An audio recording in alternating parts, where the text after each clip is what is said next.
Buenas noches amigos, bienvenidos a un nuevo programa de Ambas Orillas.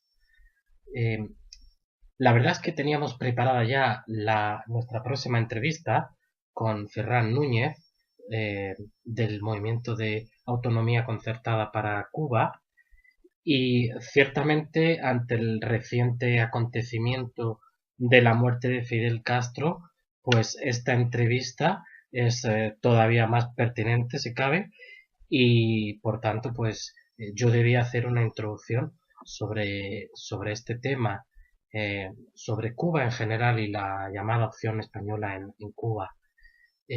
Cuba, la verdad es que es de todo el continente americano quizá el territorio que tiene una más estrecha vinculación con España, con perdón de los puertorriqueños.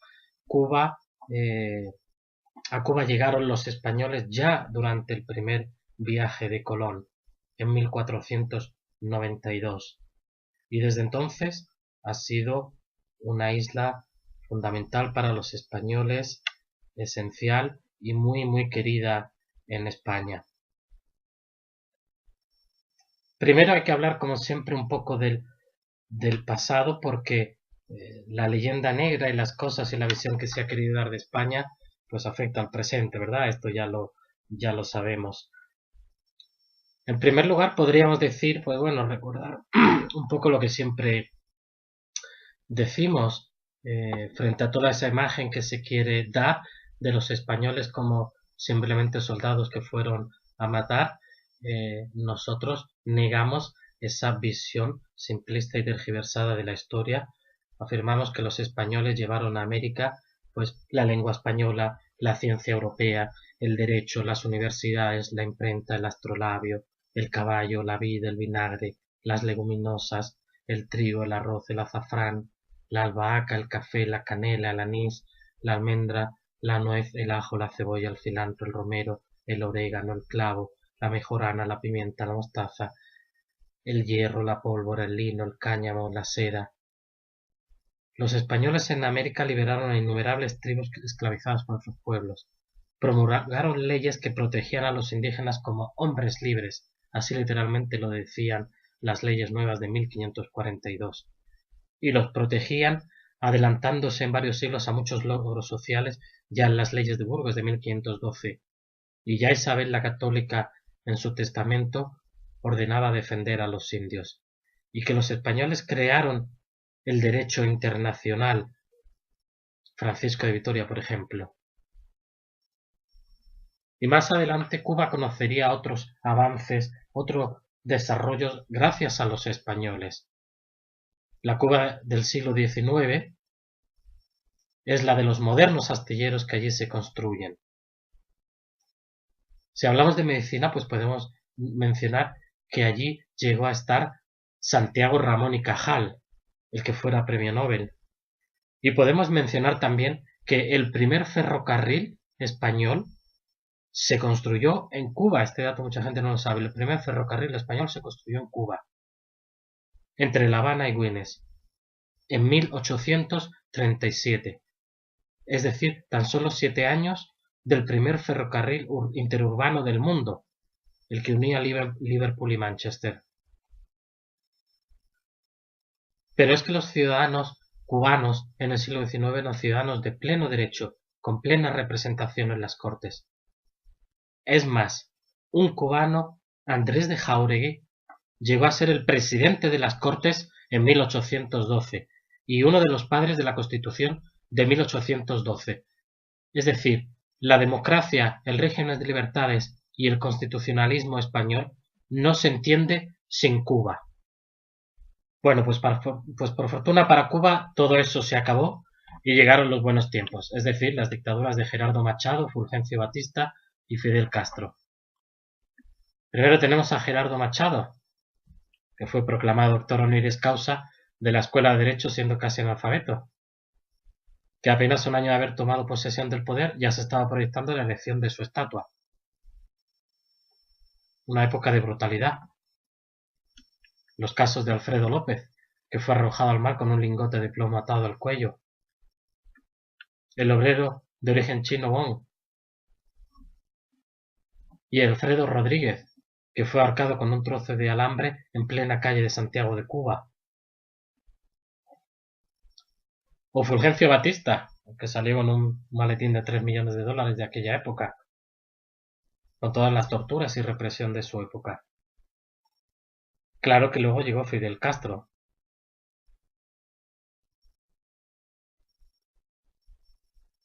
Sin mencionar otros, vamos a mencionar primero a algunos de sus colaboradores más cercanos, como Humberto Sorí Marín, fusilado por romper con la revolución, o Camilo Cienfuegos, que se opuso al giro comunista que había tomado la revolución y apareció misteriosamente muerto, o Hubert Matos, condenado a 20 años de prisión, o Manuel Piñero, apartado de sus cargos en 1997. Al año siguiente murió en un extraño accidente de coche. Bueno, extraños accidentes de coche tenemos más de un ejemplo. Muy recientemente el caso de Oswaldo Payá y Ángel Carromero, que iban en un mismo coche, tuvieron un accidente, llamémosle así, es la explicación oficial, y Oswaldo, el disidente Oswaldo Payá, murió. Claro, lo extraño es que las autoridades dicen que tuvieron un accidente, que por tanto fue culpa del que iba conduciendo, Ángel Carromero, un político español, que fue encarcelado. Lo extraño es que si tuviera un accidente, cuando uno tiene un accidente, pues se da un golpe por delante con el coche. Porque Ángel Carromero siempre ha defendido que lo que ocurrió es que otro coche del régimen les dio un golpe por detrás, lo sacó de la carretera. Y si uno tiene un accidente normal y se da un golpe por delante, el coche normalmente está destrozado por delante y quien muere en todo caso es el conductor. En este caso fue al revés. Si ves la imagen, que está en la fotografía por ahí, el coche está destrozado por detrás. Y quienes murieron fueron los que iban en el asiento de atrás, incluido Osvaldo Payá, mientras que Ángel Carromero, que iba conduciendo, sobrevivió al impacto. Bueno, pues Fidel Castro... Tenemos también otro caso, como el remolcador del 13 de marzo, cuando decenas de personas intentaron huir y los barcos del castrismo hundieron con mangueras el barco y se ahogaron 41 personas, una cuarta parte de ellas niños. Pero es que además el régimen castrista ha metido a los cubanos en la miseria. ¿Conocen el chiste de Felipito y Mafalda? Cuando Felipito le regala una flor a Mafalda, así todo avergonzado, le dice regalito de primavera. Y Mafalda le dice, bien, pasa, vamos. Y dice, ¿dónde te parece que la pongamos? Y llegan a un cuarto que está todo inundado de flores. Y Felipito al final se va diciendo, ha sido como regalarle un terrón de azúcar a Fidel Castro. Bueno, este chiste hoy en día no se entendería, porque Cuba, que llegó a producir más de 8 millones de toneladas por zafra, o sea, por cosecha, en los años 80, pues tras una reforma que hizo Castro, ha hecho que se reduzca a 1 millón, apenas. Y así todo. Bueno, no sé si han visto ese meme que hay circula por las redes sociales, que dice, en 1957 Fidel Castro prometió a los cubanos paz, libertad, riqueza, democracia y elecciones libres. Lástima que su prematura muerte no le haya permitido cumplir su promesa. Pero es que ahora se queda Raúl Castro, que tiene un récord. El récord de asesinatos de una sola vez durante el castrismo. Porque el Che fusiló a más personas en la cabaña, pero es que fueron en varios días, o sea, paró para respirar. Pero Raúl fusiló a 72 personas en una sola noche, del 11 al 12 de enero de 1959, en la Loma de San Juan, en Santiago de Cuba. Es decir, que ni la disidencia interna, ni la externa, ni los Estados Unidos han acabado con la dictadura octogenaria de Cuba. La libertad es muy fácil de perder y muy difícil de recuperar. Pero ahora parece que podría llegar un nuevo periodo. Pero claro, los Estados Unidos van a intervenir y van a querer convertir Cuba en una nueva Puerto Rico. Hay empresas estadounidenses que ya tienen diseñada la estrategia para cuando puedan entrar en la isla. Nosotros defendemos que la llamada opción española es una solución de futuro para la isla, para seguir siendo profundamente cubanos, pero como ciudadanos de pleno derecho españoles y europeos. Y ahora vamos a pasar a la entrevista con Ferran Núñez, realmente muy interesante.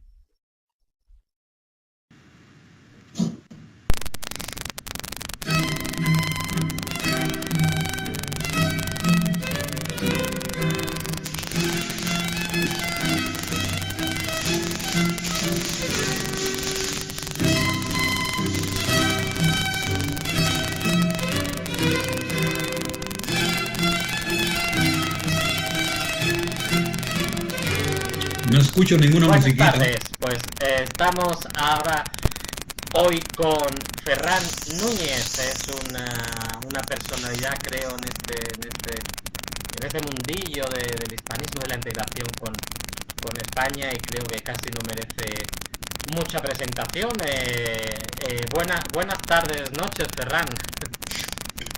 Muchas tardes, Enrique. Realmente tu gentileza me toca en el corazón. Muchas gracias por invitarme a tu programa. Realmente es un placer y realmente un honor estar aquí contigo hablando. Gracias. Encantado de saludarte.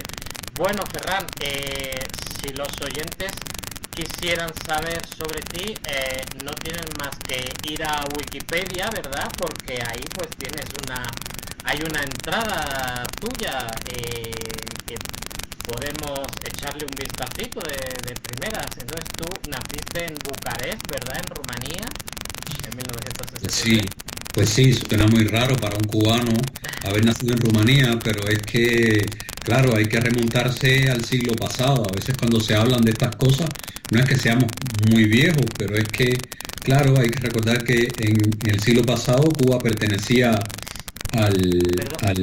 Perdón, Ferran, es que creo Sí. que por algún motivo he hecho desaparecer la grabadora para el programa. Perdón. No, perdona, está todo en orden. Ha Sigue, seguido continúa, grabando, perdona, ¿sí? es del siglo pasado. Sí, la Bueno, pues sí, situación te decía política. que había que remitirse al siglo pasado cuando Cuba pertenecía al sistema político de Rusia, ¿no? En fin, en aquella entonces la Unión Soviética. Entonces los jóvenes cubanos iban a estudiar a esos países y mis padres fueron a estudiar a Rumanía y se conocieron, se enamoraron y ahí nací yo. Esa es la gran incógnita que todo el mundo me dice, pero ¿cómo puede ser? Y nada, es muy claro, porque es que hoy por hoy muy pocas personas se recuerdan de esos hechos históricos que son tan recientes, pero que ya para la juventud hoy por hoy suenan a historia más que antigua. Imagínate, eso que pasó ayer. En fin, nací en Rumanía por esa razón, pero no soy rumano. Eres cubano de padres cubanos, ¿verdad?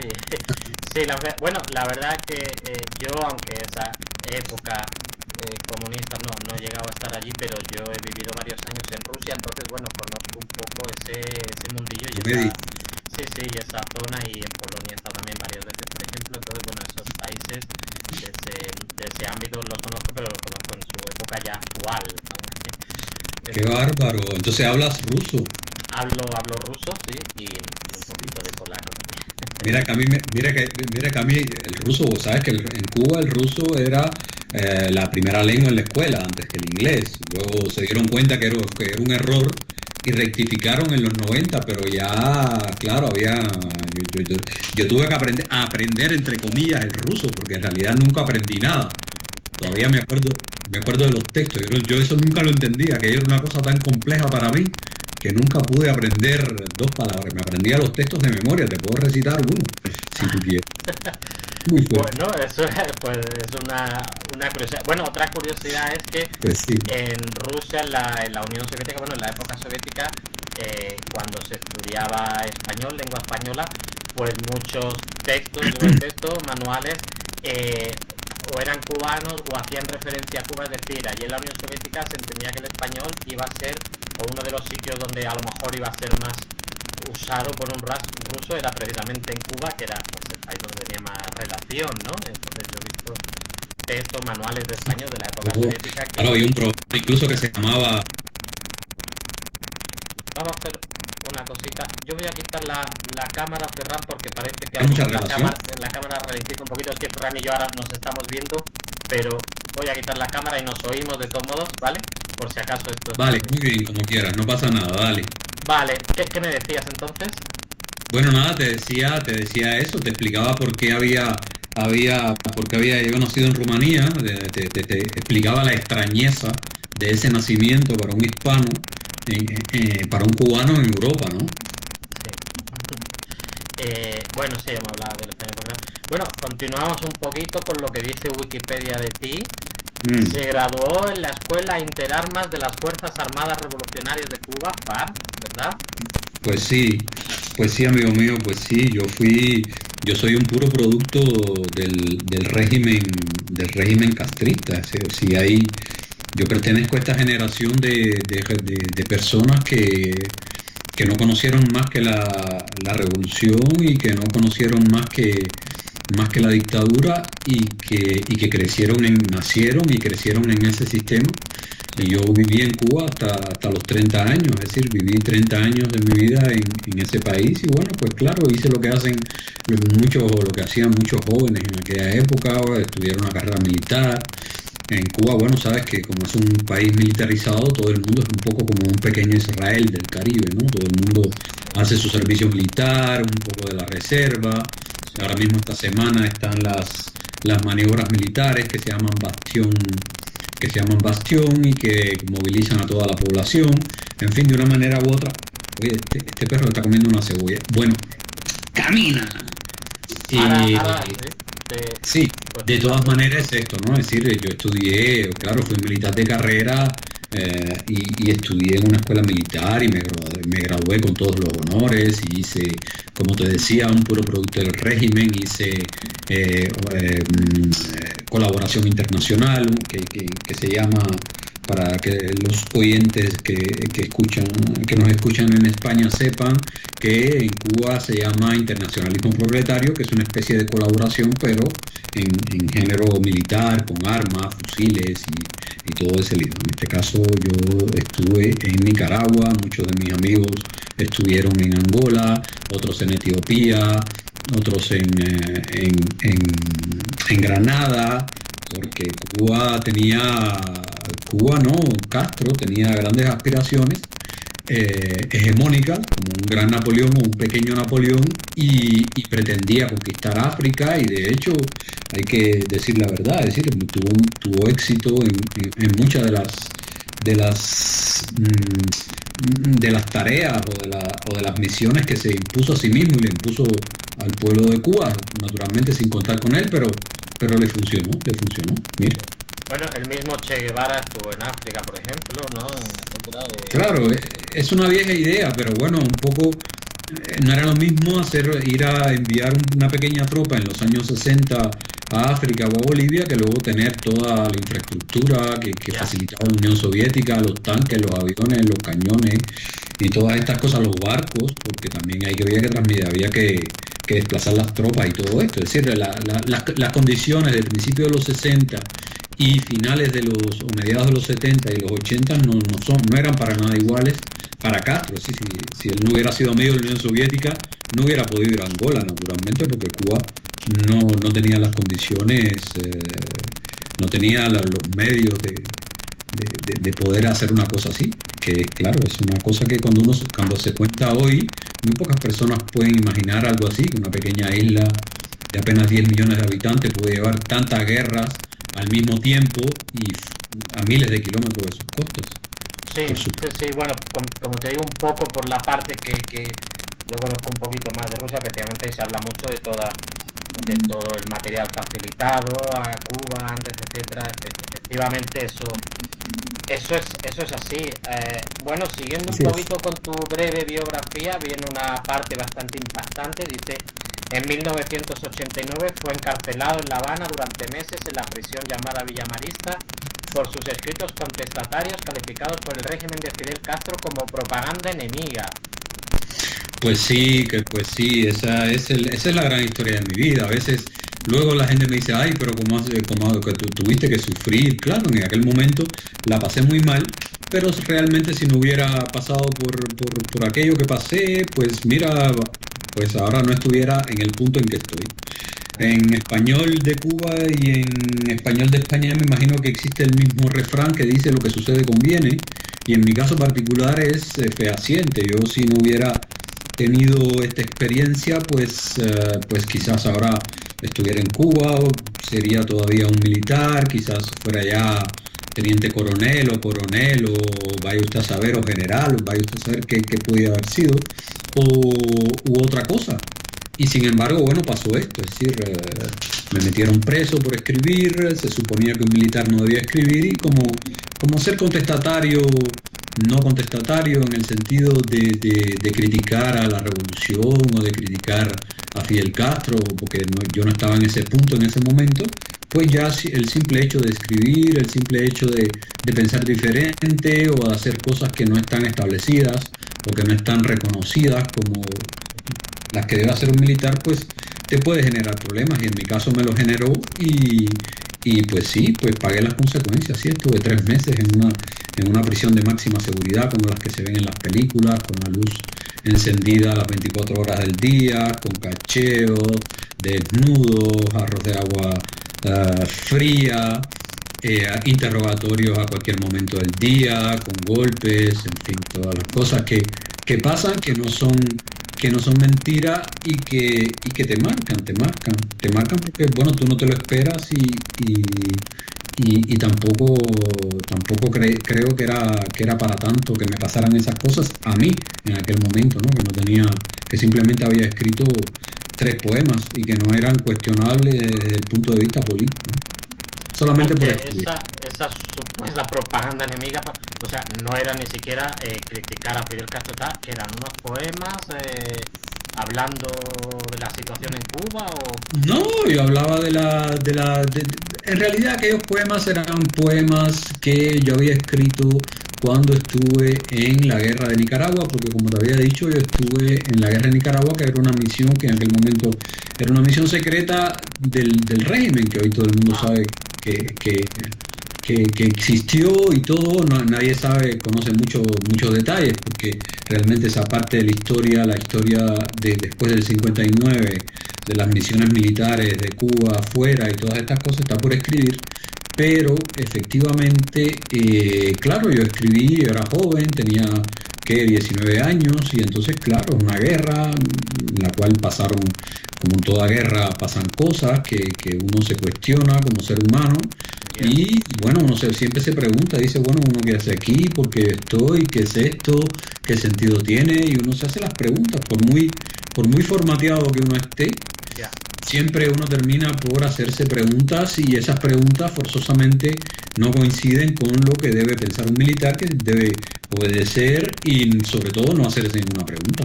Ese es el objetivo de todo militar en realidad. Claro, claro. Wow, bueno, luego digamos que el siguiente paso en tu vida es cuando ya pasas o te exilias a Francia, Así es. gracias a la Fundación Francia Libertades, Fundación Exacto. Daniel Mitterrand, Así es. y estás ahí desde 1992, ¿verdad? Vives en Estoy Francia. en Francia desde 1992, ya llevo prácticamente tanto tiempo aquí como en Cuba. Ya el tiempo pasa muy rápido, ha pasado muy rápido, han pasado muchas cosas en mi vida, y sí, ya comienza a ser ya comienza a ser mucho tiempo. Sí, sí es. Vale. En la actualidad eres profesor de lengua y literatura hispanoamericanas. Así es. Así es, ¿no? No, soy profesor de español, bueno, en fin, se llama profesor de español. Profesor de lengua y literatura hispanoamericanas es Sí. el diploma que tienes cuando te gradúas en la universidad. Y luego haces unas oposiciones, se supone que que para ser profesor debas pasar unas oposiciones y luego, bueno, eres simplemente profesor de español. El diploma no te sirve para más nada y si eres profesor de instituto, tienes todavía posibilidades si tienes una buena clase, de enseñar cosas de civilización e historia, pero en general todo se limita a simple clases de lengua, aprender cómo tú te llamas y conjugar los verbos y esas cuestiones que sabemos que son muy aburridas, es decir, que no enseño historia como tú, no tengo ese placer. Aunque he estado invitado en algunas universidades, pero aquí en Francia no hago eso. Para hacer eso aquí hay que pasar unas oposiciones que no he pasado y además tener un doctorado que no terminé, con lo cual es un poco complicado ya a mi edad de hacer todo eso. Pero soy un historiador, me considero un historiador, aunque un historiador vocacional porque no tengo diploma, pero sí, tengo mi diploma de lengua, literatura y civilización, pero no tengo un diploma de historia. Me considero un historiador vocacional, con mucha vocación, esa es la verdad. Bueno, yo creo que hay gente que piensa que yo soy profesor de historia. No, yo soy también del área de la lengua y la lingüística y doy clases de ruso, bueno, de civilización rusa y tal. No de historia, soy aficionado, me gusta, y hay una parte de todo este mundo de los estudios eslavos que es de historia, enseñanza de historia, y también entro en eso, pero bueno, no es que soy específicamente profesor de historia. Vale.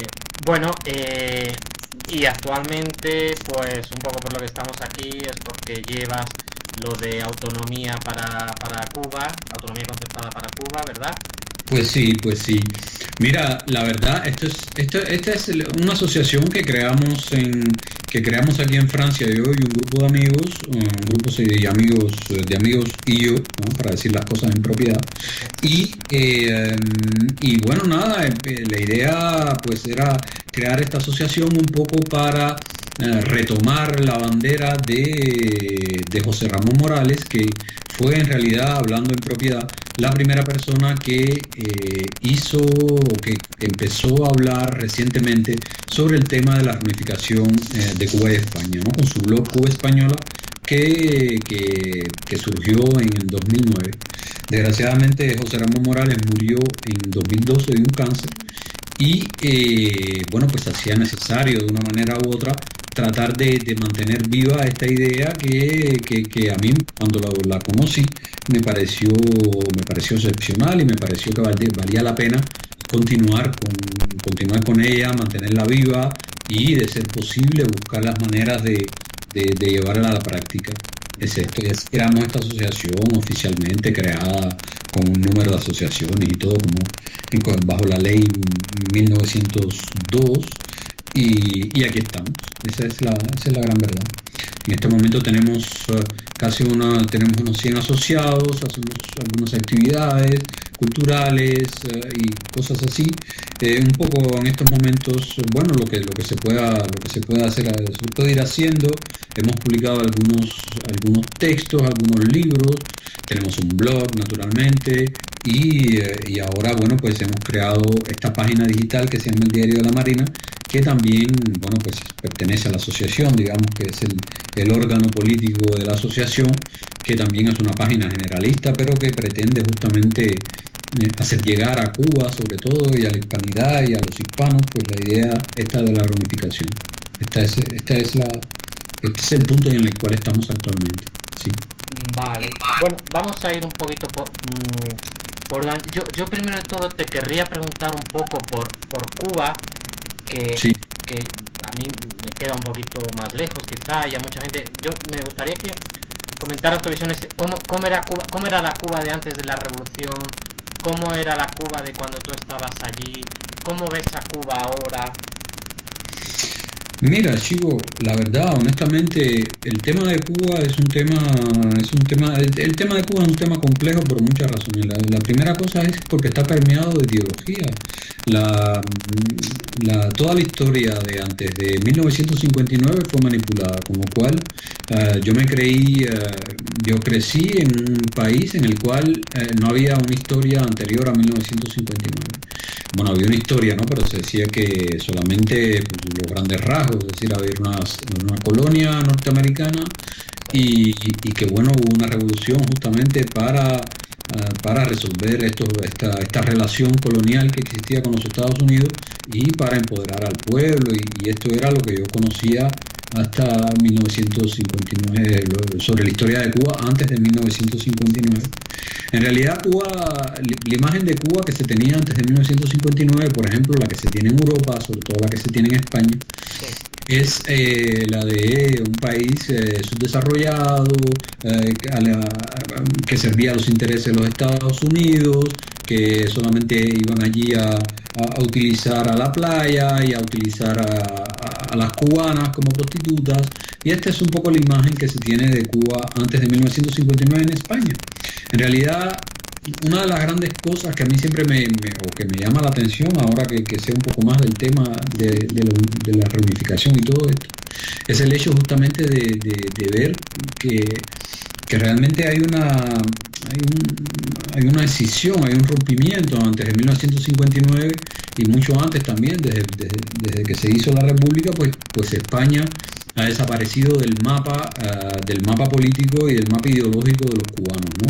O simplemente se valora España desde un punto de vista peyorativo, como se puede valorar también a los Estados Unidos.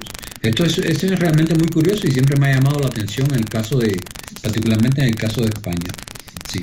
Y luego, bueno, pues nada, en la actualidad Cuba desde 1959 se convirtió en una dictadura, se acabó con la libertad de prensa, y aún así es complicado realmente que se sepa que esto entra en las cabezas de las personas. Es decir, es difícil encontrarse con alguien que acepte tranquilamente el hecho de que Cuba es una dictadura y que los cubanos no tienen derechos, y que la única solución para los cubanos para tener derechos y para hacer algo digno es salir de Cuba, y es lo que están haciendo los cubanos. Es muy poca gente que sabe que las cifras poblacionales en Cuba son negativas. El crecimiento poblacional es negativo. Prácticamente cada año hay menos 40.000 personas que desaparecen cada día, en fin, que desaparecen cada año porque o han emigrado. Entre las muertes naturales y la emigración, pues son 40.000 cada año. Entonces es un poco esto la situación actual en Cuba, ¿no? Una dictadura feroz en la cual la gente pues no encuentra otra solución que irse y escapar. Esa es la situación, en realidad. Y es difícil que eso se pueda, que un español sobre todo pueda escucharlo.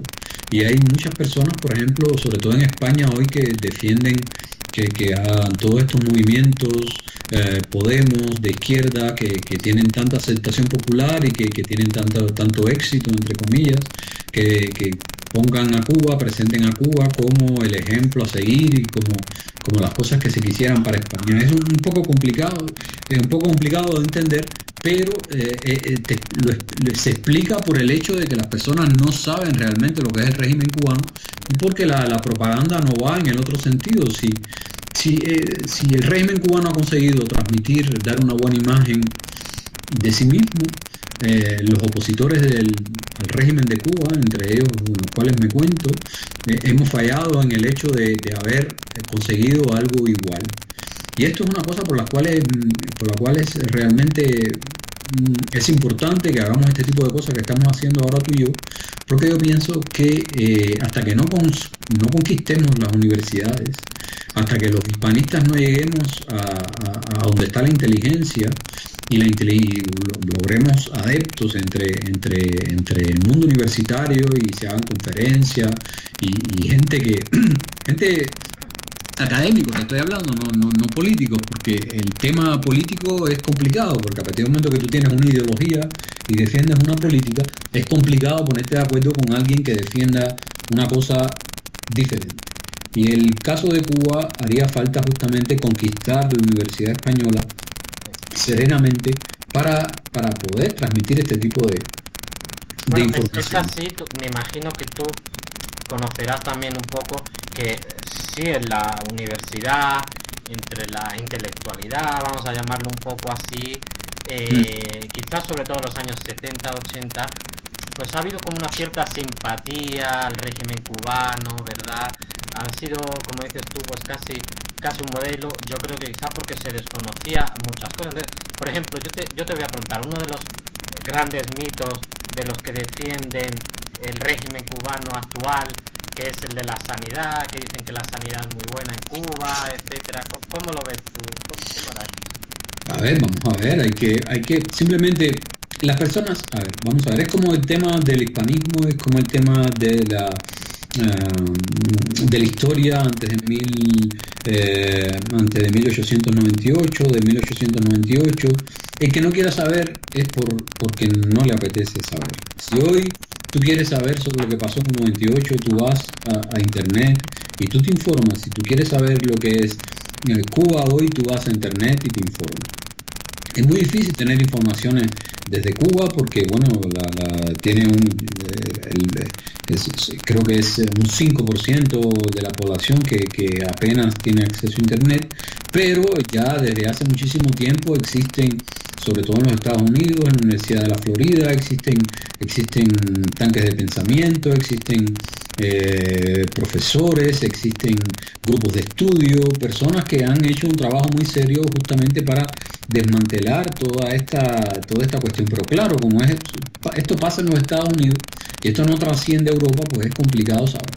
Entonces, para responder a tu pregunta, realmente el tema de la salud en Cuba, bueno, la primera cosa, ya te digo, es que hay que discutir, es que ver cómo es que se plantea esto. Es decir, nada es gratis. A partir del momento que tú tienes un proyecto de sociedad y una sociedad en la cual tú esperas a que el Estado te dé un sistema de salud gratuito y que te dé un sistema de educación gratuito, pues entonces esta persona y yo desde el punto ideológico no podemos comprender, ¿no? Es decir, porque bueno, yo soy un liberal y yo no creo primero que el Estado, que sea el rol del Estado de producir, de facilitar a la ciudadanía este tipo de cosas, sobre todo para dar una educación que va a ser orientada y manipulada para formar personas que luego, bueno, pues van a responder a sus intereses.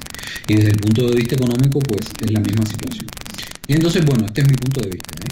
Y luego en el caso con lo cual esto quiere decir que nada es gratis, es decir, lo que se le da, el sistema de salud de Cuba y el sistema educacional de Cuba lo pagan los propios cubanos, simplemente lo que los cubanos, ni los españoles tampoco, porque cuando se le dice a un español que tiene la salud gratuita, pues él piensa que el Estado es el papá Estado quien se la da, y no es así. Todo ese sistema de salud español, que es muy bueno, es muy eficaz, uno de los mejores europeos de Europa, hay que reconocer las cosas tal y como son, sale del bolsillo de todos los españoles, de los altos impuestos, de los impuestos a las empresas. Todo esto no se hace por obra y gracia de un Estado benefactor que quiera lo mejor para sus ciudadanos. Y en el caso de Cuba, bueno, pues si este principio, si estás de acuerdo, si comprendes lo que estoy diciendo, sí, esto significa que en el caso de Cuba, pues es complicado, porque en España el sistema puede mantenerse con un alto nivel, porque España es un país desarrollado, es un país que ha alcanzado altos índices de desarrollo económico y permite, bueno, pues tener una tasa impositiva alta y hacer que este sistema funcione. En el caso de Cuba ya no es así. En el caso de Cuba este sistema funcionó hasta que se produjo la caída de la Unión Soviética. En ese caso, pues todas las exportaciones de Cuba, todas las relaciones económicas de Cuba con el llamado campo socialista, pues hizo que el 80% del comercio exterior de Cuba se arruinara, se hundiera, y Cuba se convirtió en un país del tercer mundo, como todos los países del tercer mundo, sin acceso a la más elemental, parámetros o estándares a los cuales los cubanos estaban adaptados antes de esa época. Y el sistema de salud y el sistema educacional, pues, por supuesto, se han visto afectados por esa situación a partir de los 80. Entonces, bueno, claro, ahora tú llegas a un hospital en Cuba y no hay ventanas, no hay medicina, las personas tienen que llevar sus propias sábanas, muchas veces no tienen los medicamentos que hacen falta. Eso es así, ¿no, Ferran? Porque yo lo de las sábanas lo he oído, por ejemplo, eso es verdad, lo de las sábanas, por ejemplo, que la gente se tiene que llevar sus sábanas. Tú tienes que llevarte no solamente tus sábanas, tienes que llevarte la bombilla que vas a poner en la habitación porque no hay, simplemente si quieres estar alumbrado y tener y poder ir al baño y no caerte, pues tienes que llevar una bombilla para poderla poner y cuidar que no se la roben, porque si no te quedas sin bombilla. Y todo es así, es realmente un desastre. Claro, hay dos sistemas de salud. Está el sistema de salud del pueblo, que este sistema está mucho más degradado, y luego está el sistema de salud para la nomenclatura, y está el sistema de salud para los extranjeros, que es una estrategia del gobierno para poder, justamente, si viene un extranjero de los Estados Unidos a tratarse en Cuba o de América Latina, o de Hispanoamérica, perdón, fíjate, yo mismo cometo el error, o de Hispanoamérica a tratarse en Cuba, bueno, pues esto es un punto para el sistema. Pero claro, cuando tú vas a tratarte en una clínica del gobierno, mantenida por el gobierno, con altos estándares, con equipo ultramoderno, pues piensas que todo es igual, y no es así, naturalmente, porque lo que te estoy diciendo es que en los hospitales públicos, para la gente común y corriente, la situación es desastrosa.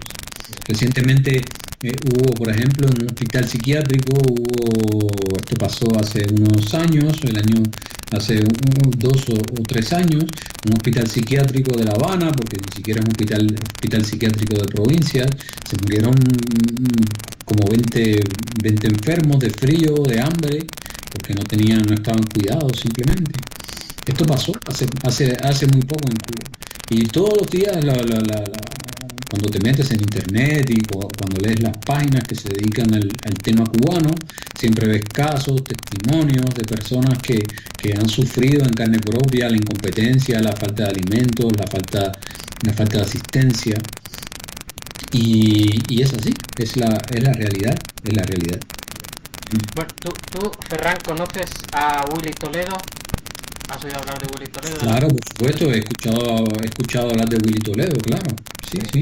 Mira, yo te voy a poner, bueno, es un actor español, para que lo sepan nuestros oyentes, pues bastante famoso, ha actuado en películas de Almodóvar y otros. Y bueno, él defiende mucho pues el régimen cubano, también el venezolano.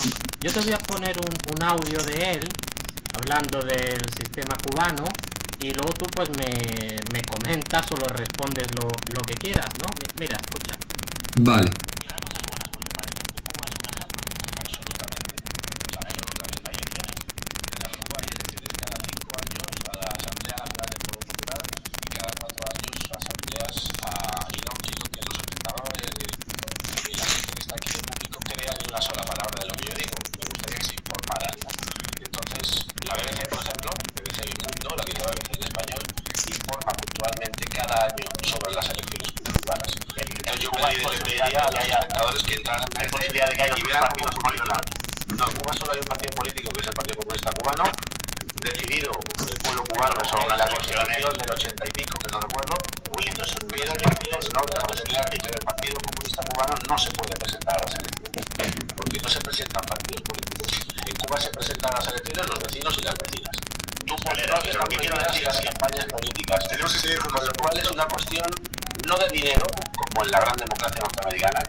¿Lo has oído, Ferran?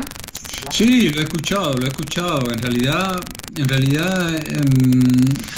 Willy Toledo es una persona, que él cree, como lo que habíamos estado hablando hace un instante, forma parte de esta generación de españoles que ha creído y cree en ese sistema, simplemente. Es decir, cuando tú crees, es decir, no estamos hablando desde el punto de vista racional, estamos hablando de una creencia. Cuando estamos en las creencias, es muy difícil poder hablar desde el punto de vista, desde un punto de vista racional. Es decir, Willy Toledo defiende el régimen cubano, es su derecho, y podemos tener una idea de Willy Toledo, podemos decir todas las cosas malas que queramos de él, pero esto no va a cambiar nada absolutamente en el hecho de que él es sincero en lo que está diciendo, y que hay mucha gente que cree simplemente eso. Es decir, ante un Willy Toledo y un Ferran Núñez, las personas van a creer más a Willy Toledo que a un Ferran Núñez.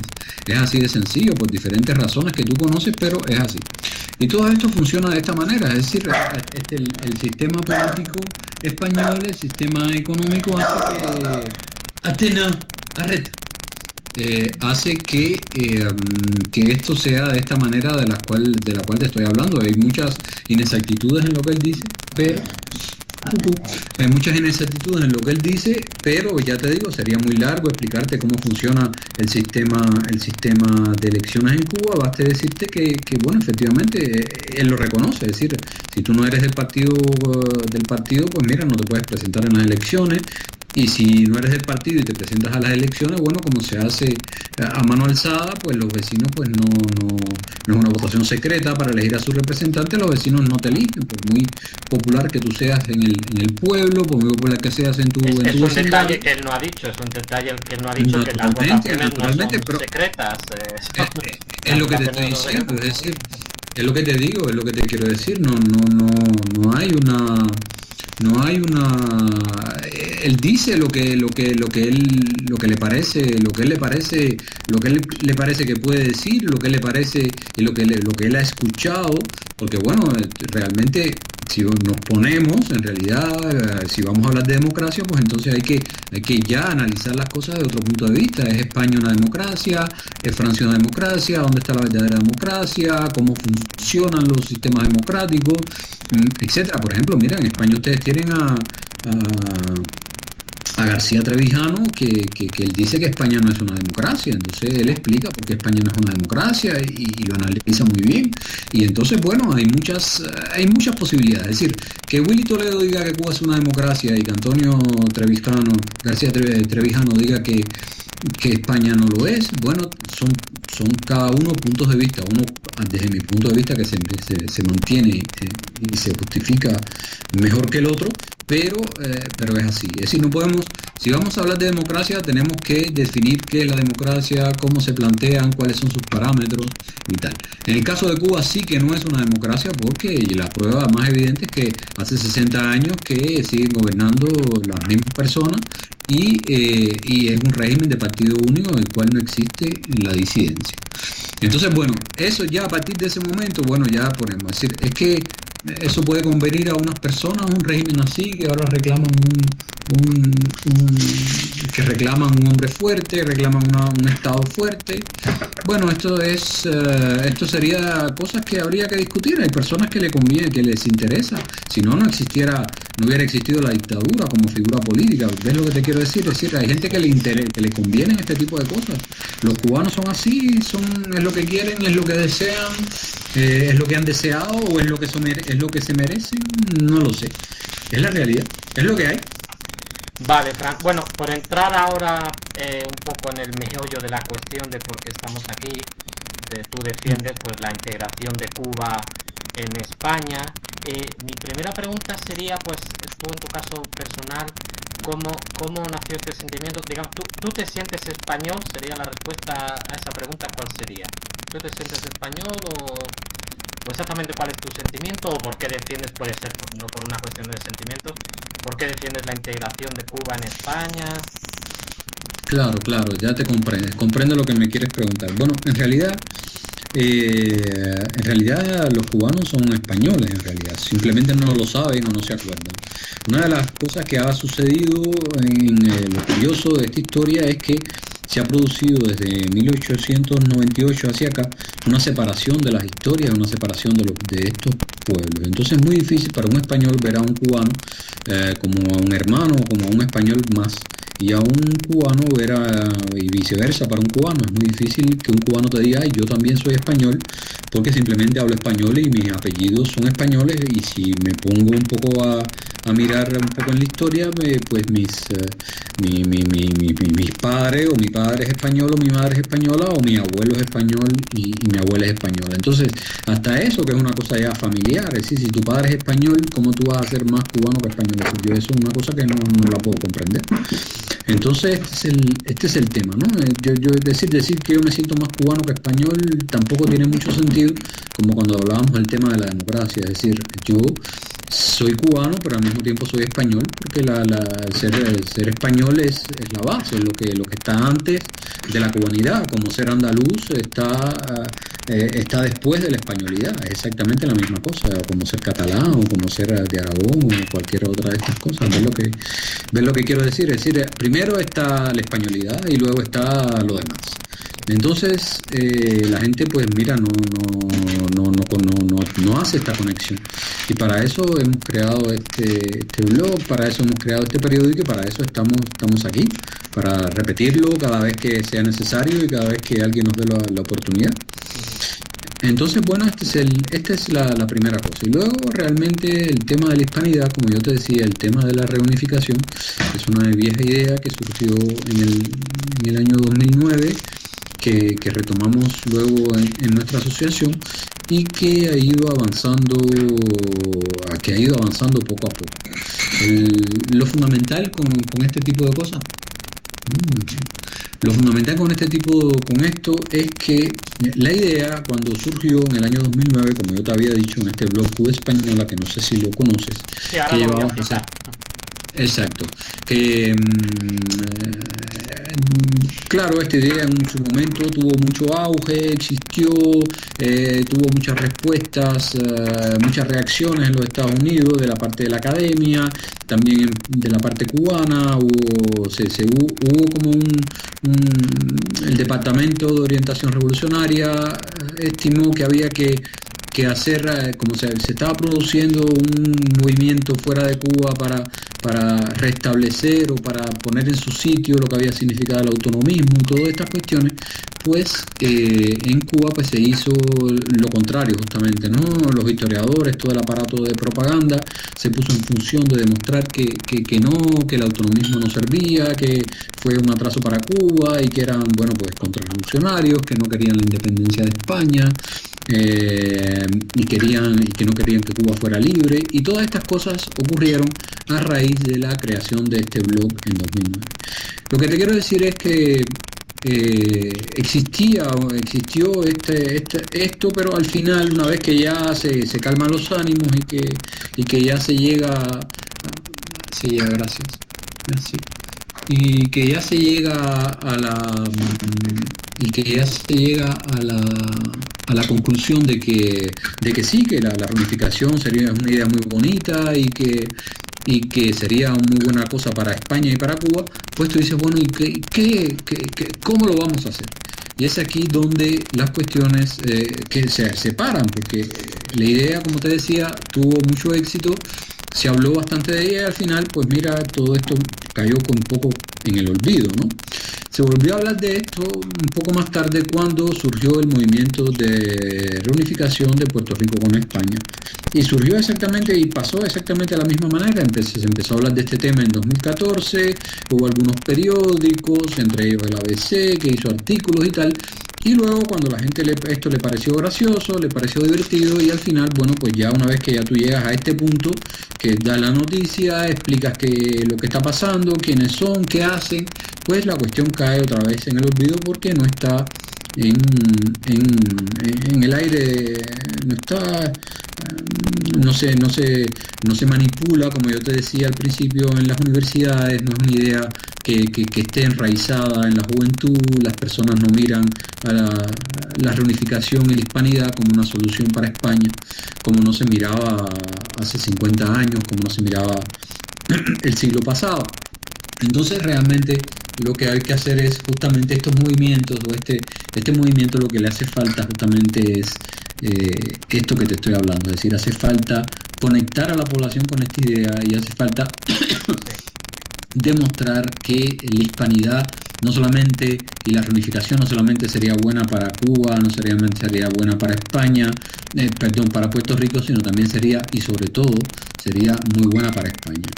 Y entonces, claro, esto hay que hacerlo, como yo te decía, es un trabajo largo, para el cual hacen falta iniciativas como la tuya, pero también hacen falta apoyo institucional y un movimiento ciudadano. Y esta es la idea, para eso creamos esta asociación, para que la reunificación tuviera su movimiento ciudadano, para que la reunificación tuviera su Wikipedia de la hispanidad, para que todas las iniciativas que se estaban llevando a cabo en los diferentes países, porque solamente no es Puerto Rico, hay este movimiento en República Dominicana, en Costa Rica, en Perú, hay algo que está sucediendo que no sabemos qué cosa es, no sabemos la forma que va a tomar, pero que está sucediendo, no ha cuajado todavía, no hay una cabeza visible, no se ha formado, no hay una formación política, no hay un líder establecido ya que defienda la hispanidad como una solución para España, pero poquito a poco, y dependerá de nosotros, de lo que hagas tú, de lo que haga yo, de lo que hagan las personas del movimiento hispanista reciente que se ha creado en Madrid, con Pedro Guillén y los demás, y todas estas personas que estén haciendo todo este tipo de cosas, todas estas iniciativas, lo capaces que sean justamente de no solamente convencerse ellos, sino también convencer al entorno, convencer a la gente, y llegar, como yo te digo, a los altos estamentos de poder para que esto pueda avanzar. Entonces, bueno, ya te digo, es complicado porque no es una idea que esté al orden del día hoy por hoy. Hay otras ideas que parecen más importantes para España, como el paro, como la corrupción, como el bipartidismo, como la monarquía, y realmente no se miran cuestiones que parecen que, desde mi punto de vista externo, yo no vivo en España, pero que desde el punto de vista externo para mí me parecen realmente mucho más importantes. Es un problema de punto de vista, pero depende de nosotros sacar adelante esta idea. Depende de nosotros. Sí, es así. Bueno, la verdad que has mencionado muchas cosas, podríamos ir detallando una a una. Efectivamente, yo creo que estamos todavía en una primera fase en la que lo importante, como has mencionado, es un poco que se cree un movimiento social, que la gente primero lo conozca. Parece que poco a poco, cada vez más claro, porcentaje de la población está oyendo hablar de esto. Convencerlos, para eso hay que dar una idea seria, porque esto, pues en España, yo lo que te puedo decir es que, por regla general, esto se ve como algo quizá utópico, imposible. ¿Cómo se va a reunificar Puerto Rico, que forma parte de Estados Unidos? ¿Cómo se va a reunificar Cuba, que tiene claro, su régimen propio y tal? Entonces hace falta todo un trabajo en muchos frentes, en divulgarlo, efectivamente, por los medios de comunicación, intentar mantenerlo vivo. Bueno, la verdad es que yo tuve la posibilidad recientemente de que César Vidal, un periodista bastante famoso, escritor, me entrevistara. Pues ha sido una pequeña aportación en todos los frentes: crear una página web seria que se está haciendo, escribir una serie de documentos y libros que te puedo adelantar que ya se está haciendo, y hay que un poco por todos los frentes que la gente lo conozca, pero que vea que es algo, pues que hay unas ideas detrás serias, que hay un razonamiento, que hay un estudio económico, jurídico. Eso sería un punto importante con respecto a lo que dices tú de España, que quizá está la gente más preocupada en otras cosas, el paro y tal. Pues sí, eso es verdad, pero también es cierto que nosotros intentamos enfatizar, por ejemplo, en el caso de España, la idea de que este movimiento y este ideal precisamente va a tener un aspecto muy positivo, una consecuencia positiva en España, que es una especie de freno a los nacionalismos excluyentes. Tienes mucha razón, te doy la razón 100%. Si tendría, el primer efecto que tendría la difusión de esta idea dentro de la sociedad española, justamente es retomar el orgullo de ser español, retomar el orgullo de sentirse parte de de la hispanidad, de sentirse parte de una historia que tiene 5.000 años de tiempo, o 1.000 años, en fin, como quieras remontarte, y que esto vale la pena mantenerlo, vale la pena darlo a conocer, y sobre todo vale la pena preservarlo para las generaciones futuras. El futuro está en la unión, en el hispanismo, exacto. Claro, porque aquí de lo que estamos hablando, pues es de una idea más profunda incluso, que, bueno, yo comentaba un poco en el artículo que publicaste en Diario de la Marina, de lo que significa la españolidad y la identidad. Estamos hablando de identidad. Entonces, ¿por qué a principios del siglo XIX, pues una serie de españoles, porque las independencias americanas al final ni siquiera fueron indígenas, indios, que por cierto estaban en contra de la independencia y luchaban por ser parte de España y de la monarquía hispánica? Exacto. Una serie de españoles dejan de tener la identidad y se consideran a sí mismos no españoles, la desespañolización. Y esto arrastra 2 siglos, porque luego aparece en Cuba y luego pues aparece incluso a finales del siglo XIX en País Vasco y Cataluña. Entonces este ideal es una forma de entender esa identidad de la españolidad o de la hispanidad de otra manera, como no excluyente, como todos podemos ser parte, pues compartimos una historia, que duda cabe, compartimos unas tradiciones, una lengua, somos algo que nos define. Claro. No somos chinos vietnamitas, pero sí somos algo, estamos unidos por muchos lazos. ¿Y cómo se articula eso? En un solo país, en una confederación? Y luego se puede incluso hablar a nivel del político, instituciones, cómo se podría articular eso. Pero la base es el sentimiento, la identidad, el estrechar lazos, el conocimiento, lo que dices tú, pues en España hay mucho desconocimiento de Cuba, en Cuba seguramente desconocimiento de España y de todos los países. Cómo se ha enseñado la historia, es decir, estamos hablando incluso de que la historia no se trata de inventarse una historia, precisamente que la historia que se ha contado oficialista ha tergiversado muchas cosas. Y es decir, oiga, vamos a estudiar la historia de verdad, que a lo mejor no todo será perfecto, ¿qué grupo humano en la historia de la humanidad ha sido todo perfecto? No ha existido, pero esa visión negativa de los españoles, por ejemplo, cuando llegaron a América, como algo negativo, pues hay que decir, oiga, los españoles llevaron la ciencia europea, las universidades, crearon unas instituciones que no existían. Es muy complejo, ¿verdad?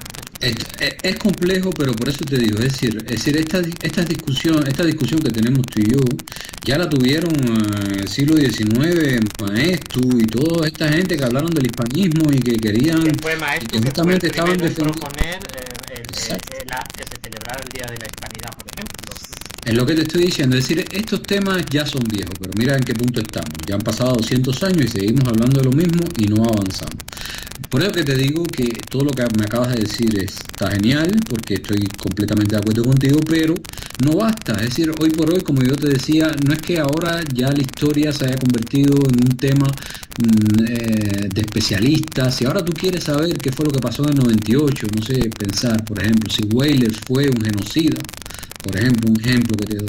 Tú vas a internet, tú miras las tesis de la gente que ha hecho, tú cuentas la cantidad de muertos.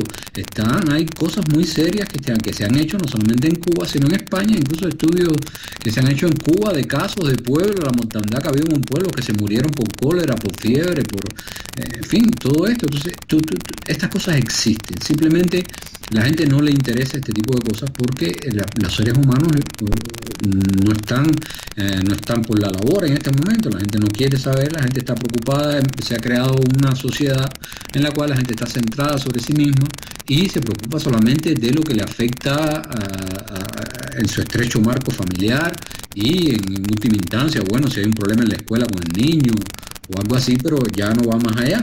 Los temas sociales son cosas que son complicados de organizar.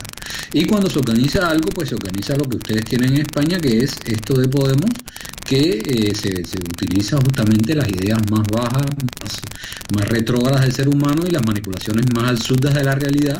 Y esto es lo que la gente se cree, porque la gente no está preparada, no está artillada, no está armada intelectualmente para desmontar este tipo de cosas. Entonces, bueno, esta es la realidad que tenemos, es decir, si existe con la política, si existe con la realidad hoy por hoy, nosotros no vamos a inventar algo tú y yo, ni cuatro personas más, por muy inteligentes que seamos y por muchos tratados y libros que escribamos. Esto es así. Hay que buscar la manera y esto es retomando con la pregunta que me habías hecho antes, hay que buscar la manera de hacer algo que llame la atención para por ejemplo, enlazar esta cuestión. Y a mí se me ocurrió, en la asociación, a mí y a otras personas más, se nos ocurrió justamente la posibilidad de hacer ganar una batalla legal, emprender una batalla legal para demostrar que un cubano cualquiera, cuyos padres o cuyos abuelos o tatarabuelos vivían en Cuba en el año 1898, pues un cubano cualquiera, yo siempre he pensado que la persona ideal para hacer una cosa así tiene que ser un negro, un chino, ¿sabes? Alguien así, que pueda demostrar ante un tribunal europeo que él quiere la nacionalidad española y que la está reclamando y que la puede obtener en un tribunal europeo. Porque esto sembraría un precedente jurídico. Más allá de la ilegalidad del Tratado de París y tal, esto sentaría un precedente jurídico que demostraría que los cubanos siguen siendo españoles. Entonces, esta es la parte nueva de la cosa. Es decir, la asociación ha descubierto la manera en que esto pudiera materializarse.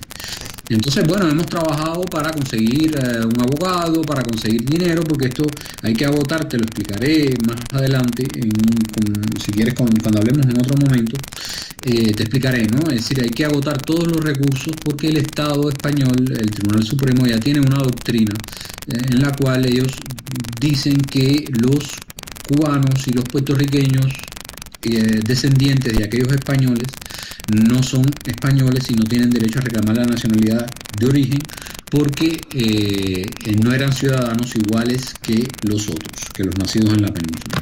Esto es una doctrina del Tribunal Supremo que existe, que es una vergüenza, que echa por tierra la historia, hechos históricos concretos, decretos, resoluciones, ¿no? Específicamente la Carta Autonómica que hacía... Perdón, Ferran, no sé si te estás refiriendo a un caso concreto, que no sé además si fuiste tú quien me lo mostraste, de un puertorriqueño que pidió la nacionalidad y se la rechazaron, pero puede ser que estés hablando de un caso concreto que además lo que venía a decir esa sentencia era que no pudo demostrar, que no pudo demostrar que los padres o los abuelos fueran españoles porque no tenía la documentación o algo así. Entonces, quizás no era la documentación que le impedía.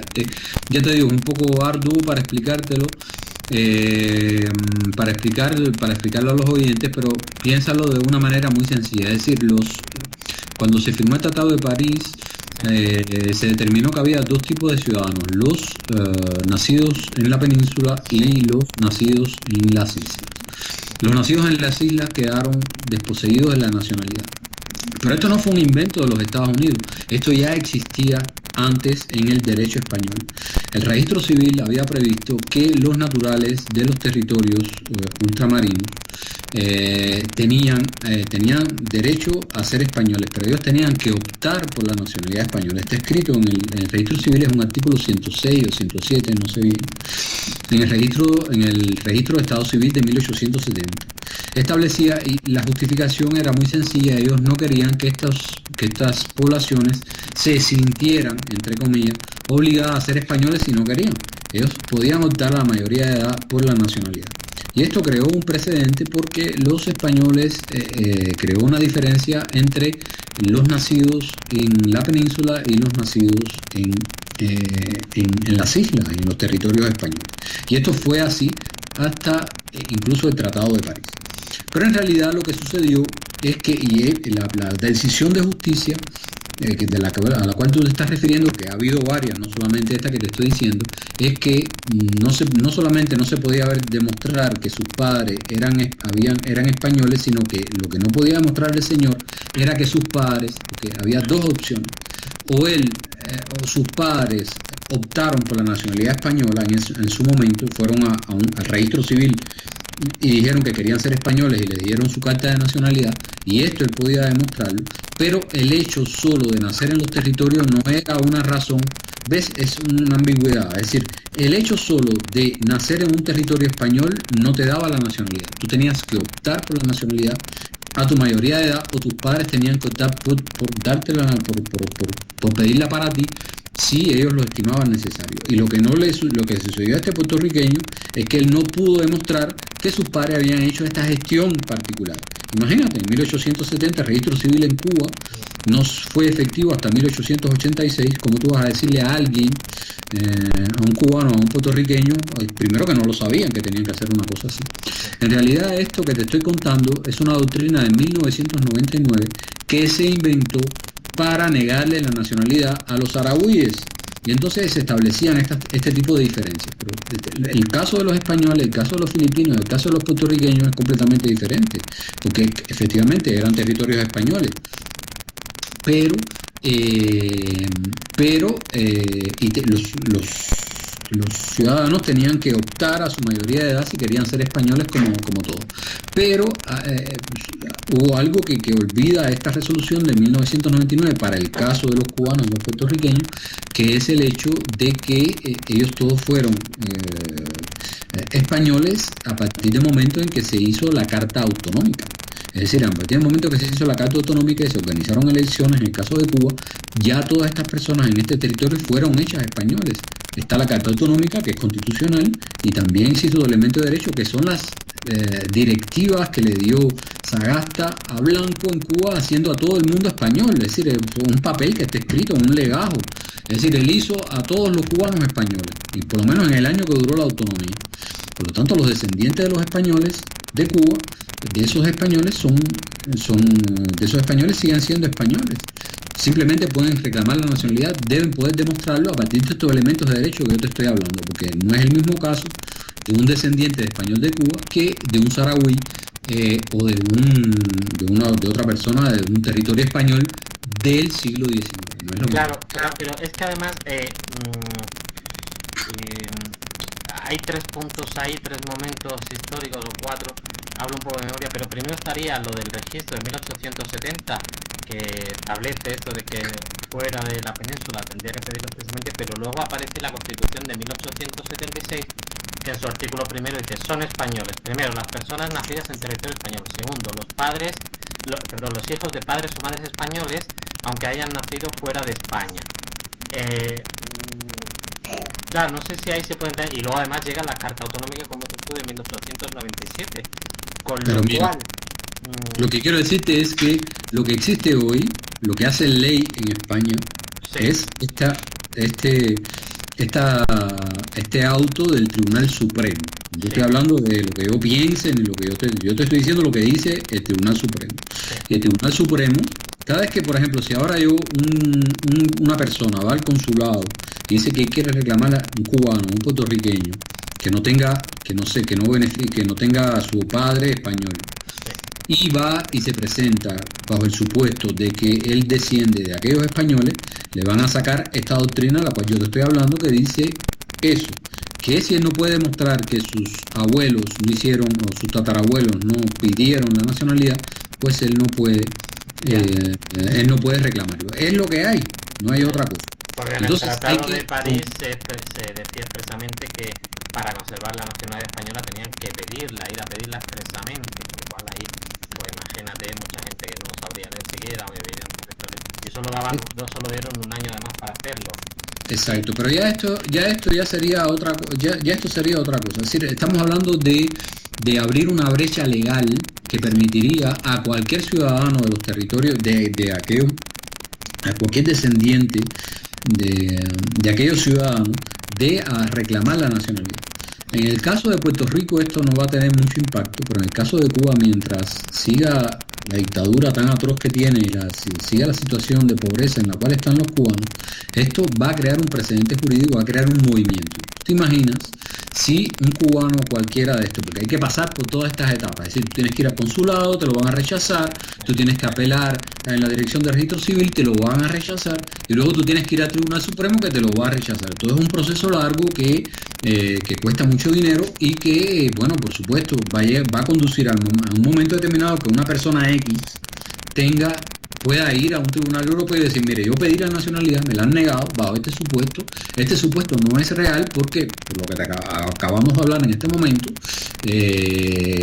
los cubanos, mis abuelos sí eran españoles porque lo decía la Constitución del 76, lo decían los decretos de autonomía y lo decían este papel que le escribió el presidente el presidente español al capitán general de la República de Cuba. Entonces yo reclamo la nacionalidad del Tribunal Europeo, pues dictaminará, y a partir de ese momento, pues entonces esto abriría, como ya te digo, una brecha jurídica que permitiría a muchos cubanos, a los que lo deseen naturalmente, porque teniendo en cuenta que las resoluciones del Tribunal Europeo son vinculantes para los estados, mira lo que pasó con los etarras, que los liberaron, pues entonces el gobierno español, más allá de cualquier consideración política o más allá de cualquier prudencia que pueda tener, tendría que aceptar y acatar esta ley del Tribunal Supremo, del Tribunal Europeo. Y entonces esto abriría una brecha y a partir de ahí se empezaría a hablar del tema. ¿Y quiénes son esta gente? ¿Y por qué? ¿Y por qué ellos sí, nosotros no? Y ahí eso se crearía un movimiento interesante desde el punto de vista social dentro de España, porque esto haría, bueno, pues que las personas pues se preocuparan de este asunto, se preocupara la prensa, se manifestaran las personas y a partir de ahí esto crearía una dinámica. Lo que quiero decirte es que tenemos que crear una dinámica y la única manera de crear una dinámica es la vía lenta, que es la vía, como te había dicho, de conquistar las universidades, conquistar la calle, conquistar... Exacto. Y la otra vía es crear un impacto. Y el impacto no puede ser solamente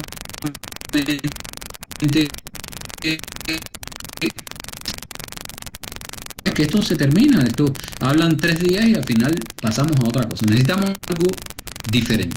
Sí. Y esto diferente tiene que ser una acción jurídica, esto diferente tiene que ser una acción legal. Y esto es un puro producto de la asociación, de las personas que trabajan conmigo, que lo hemos pensado, que lo hemos analizado y pensamos realmente que esto sería una solución. Así que si cualquier persona que nos esté escuchando que tiene las posibilidades de hacer una donación, de hacernos llegar o que quiera hacer esto de manera gratuita, porque es lo que le decía a un abogado recientemente con el cual yo hablaba de este asunto, porque esto es, desde el punto de vista legal, esto es incuestionable. Cuando tú le dices a alguien, mire, esto es lo que hay, es decir, esto se puede, te dicen sí, pero nosotros no, esto cuesta tanto, no este dinero. Entonces, bueno, sí, pero incluso hablando con una de estas personas que me decía esto, yo le decía, bueno, pero a ver, vamos a ver, si tú haces esta gestión y tú logras ganar un juicio en un tribunal europeo bajo estos presupuestos, primero te vas a hacer famoso, tu bufete de abogados se va a hacer famoso y además, como tú conoces todo el dedillo, pues realmente porque las personas estarían dispuestas, en el caso cubano, mientras lo que te decía, en el caso que Cuba sigue en una situación catastrófica desde el punto de vista económico, sería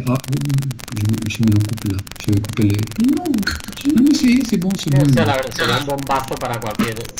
Es lo que te estoy diciendo, a partir del momento en que esto se logra de esta manera, pues entonces este tipo pues ganaría mucho dinero nada más que tramitando estas cosas, porque claro, esto hay que tramitarlo en un tribunal.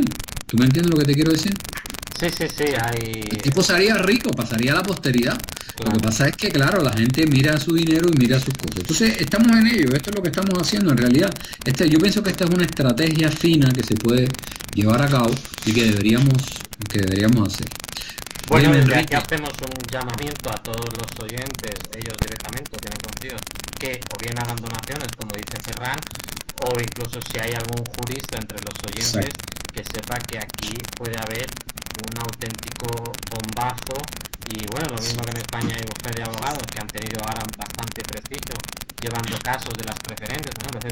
Pues llevar algo así es un bombazo y además al final acabaría remunerado, eso está claro, de alguna manera. O sea que pues hacemos ese llamamiento y trabajamos todos como se pueda. Bueno, Ferran, y a nivel un poco más humano, por decirlo de alguna manera, cuando tú hablas con cubanos, ¿cómo reaccionan ante esta idea del ideal de unión con España? ¿Qué crees tú que habría que decirle a los cubanos? Aunque bueno, esto que estás comentando de la posibilidad de la nacionalidad quizás sea un buen argumento también, pero ¿cómo se le convence a los cubanos de este acercamiento a España, de esta unión? La única manera de lograr una cosa así, como yo te digo, es darle a las personas la posibilidad de que puedan hacer esas gestiones desde el punto de vista individual. A partir del momento que tú pases por una institución, a partir del momento que tú pases por la vía legal, por la vía normal, vamos a decir de una manera, pues es complicado. Y para que esta idea se conozca en Cuba hay que estar en Cuba, y esto es una de las cosas que también yo quiero hacer. Yo quiero abrir una antena de la asociación en Cuba para poder justamente empoderar a los españoles de Cuba, porque Cuba en este momento tiene 300.000 españoles, personas con pasaporte español de origen cubano que no tienen que no saben cuáles son sus derechos, que no saben que tienen estas posibilidades. Y realmente la única manera de poder hacer conciencia dentro de Cuba es no solamente dirigirse a esos españoles, sino decirle a las personas que no han sido beneficiadas por la revolución, en particular a los negros, decirles, mire, ustedes no solamente son los españoles los que tienen derechos aquí a votar y a elegir a sus representantes, ustedes también lo tienen porque ustedes también son españoles. Y esto realmente crearía dentro de Cuba un movimiento de opinión, pero hay que estar en Cuba, y es lo que te digo, es decir, en Cuba para crear un movimiento así, pues hay que estar allí, hay que tener un dinero para poder abrir una oficina, para poder tener un fax, una conexión a internet y para poder desplazarte dentro del país, con lo cual es muy complicado. Los cubanos, incluso los que están en España, no tienen idea de lo que estamos hablando. Cuando tú le hablas de este tipo de cosas, muchos, no todos, los que tienen un cierto nivel cultural y de educación, pues ven eso interesante, lo ven utópico, como lo ven muchos españoles, pero no ven realmente el interés de que Cuba vuelva a ser español. No lo ven porque simplemente no tienen las informaciones que podemos tener tú y yo, pero yo estoy seguro que para los cubanos que viven en Cuba verían esta posibilidad, si la pudieran materializar como un puente, como una medida de salvarse de esa dictadura tan atroz que están padeciendo. Y entonces esto me parece muy interesante porque esto sería una manera para ellos de hablar. Mira, te voy a dar un ejemplo muy sencillo. Yo el año pasado estuve en Miami hablando para este tema, ¿no? Yo quería ver a las personas que yo conocía por allá, ver cómo podía crear una dinámica y tal. Mientras yo estoy hablando de historia, de lo bueno que sería, de lo lindo que sería y tal, todo el mundo me decía, ay, sí, muy bonito, pero esto esto no va a llevar a ninguna parte. Y en cuanto yo me puse a hablar de que los cubanos de Cuba tenían derecho a las ayudas de urgencia, y tenían ayuda de las comunidades autónomas, y tenían ayudas de aquí, y que podían reclamar tal cosa, ahí enseguida me dijeron, ay, sí, mira, muy interesante, hasta me pasaron, hasta pasé en la televisión. Con lo cual quiere decir que hay que buscar cosas, lo que quiero decirte, Enrique, es que hay que buscar cosas prácticas para que la gente se interese. Y desgraciadamente la gente no se interesa hoy por hoy ni en el patriotismo, ni nada de eso. La gente se interesa en salvarse, en tener dinero, en mejorar su situación personal. Y los cubanos no son una excepción. Entonces yo creo que esto sería la vía, por lo menos inmediata. Esto no es una tarea fácil. Esto ya después hay que deshacer lo que se hizo en 100 años, es decir, hay que volver a españolizar a esa isla, hay que volver a reconectar los puentes, y esto es una tarea larga, pero como se hizo, mira Cataluña. En Cataluña en 20 años ha producido toda una generación de niñitos que no se consideran españoles. Es decir, si esto se hace para un sentido, se puede hacer en el otro, pero hace falta voluntad política, hace falta de uno y otro bando, y hace falta sobre todo una idea clara de lo que se quiere hacer. Esto es lo que yo pienso realmente. Bueno, pues habrá que trabajar entre todos los que estamos ilusionados, mucho. Cada uno como hay que trabajar mucho, todos como podamos.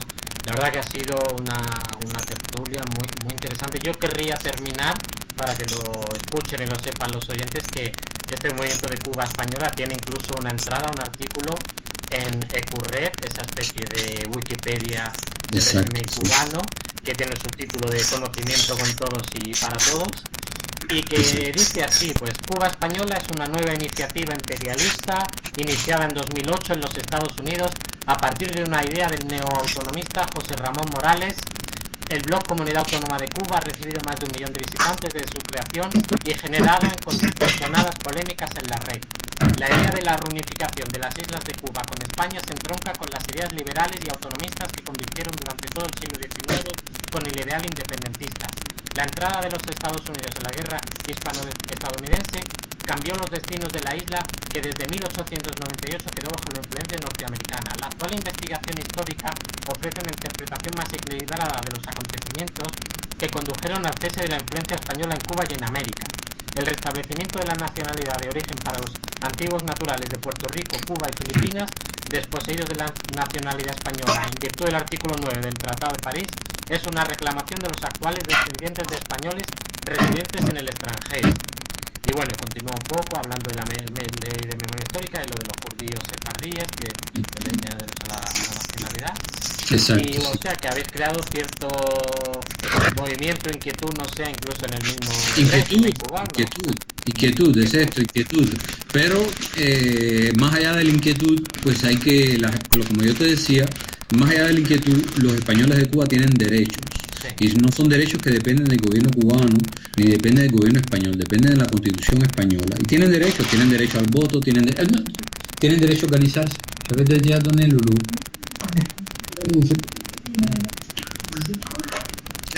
Donde un petit peu, juste 3 4. Y tienen estos derechos, y estos derechos ellos tienen, no dependen del gobierno cubano. Son 300.000 personas que tienen derechos, y estas personas es una responsabilidad de todos nosotros que estamos fuera y del gobierno español, pero el gobierno español no lo hace, de defender sus derechos. Y a partir del momento que ellos sepan, estas personas, que ellos tienen derechos, que ellos pueden, es lo que yo siempre digo, es decir, España lleva prácticamente un año sin gobierno. Si los españoles de Cuba, que son 120.000 personas que están inscritas en el padrón electoral, hubieran votado en las elecciones generales, ya España hubiera tenido gobierno hacía rato. ¿Tú me entiendes? Bueno, ya tenemos gobierno por fin, pero sí que efectivamente, no, claro, y incluso la importancia de España, ser un país con más población, con más, en fin, exacto. No, pero yo te hablo solamente, Enrique, no, yo te hablo solamente de los españoles, yo te hablo de la tercera provincia de España, yo te hablo de los españoles del exterior, particularmente los españoles de Cuba, que tienen derecho a voto. Imagínate, 120.000 votos por el Partido Popular. Esto sería una cosa muy importante. ¿Ves lo que te quiero decir? O podemos, si te da rabia, vamos a ver. Pero esta gente tiene estos derechos, simplemente tienen que organizarse para poder ejercerlos. Y no dependen del gobierno español ni del gobierno cubano, dependen de ellos mismos, que sean capaces como ciudadanos conscientes de organizarse, saber, somos españoles, podemos cambiar las cosas no solamente en Cuba, sino también en España. Pues así es, Ferran. Bueno, la verdad que muchas gracias, muchas gracias a ti, hombre. Seguimos en contacto, trabajando por este ideal. Y bueno, tendremos algunas más conversaciones, más tertulias. Hablaremos todo lo que quieras, y tratemos de organizar algo. Pues yo pensaba este verano quizás bajar un poco por allá.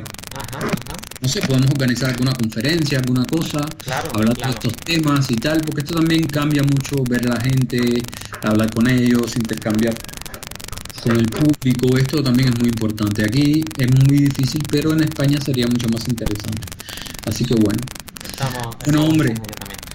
Pues un saludo, un abrazo muy fuerte también a todos nuestros oyentes, y seguimos en contacto. Un abrazo, Enrique, un saludo para todas las personas que nos están escuchando. Y ya saben que hay tareas pendientes, como aquella de encontrar un abogado y reunir un poco de dinero para emprender una acción jurídica que va a cambiar la historia. Un abrazo muy fuerte. A cambiar la historia, un abrazo. Hasta luego.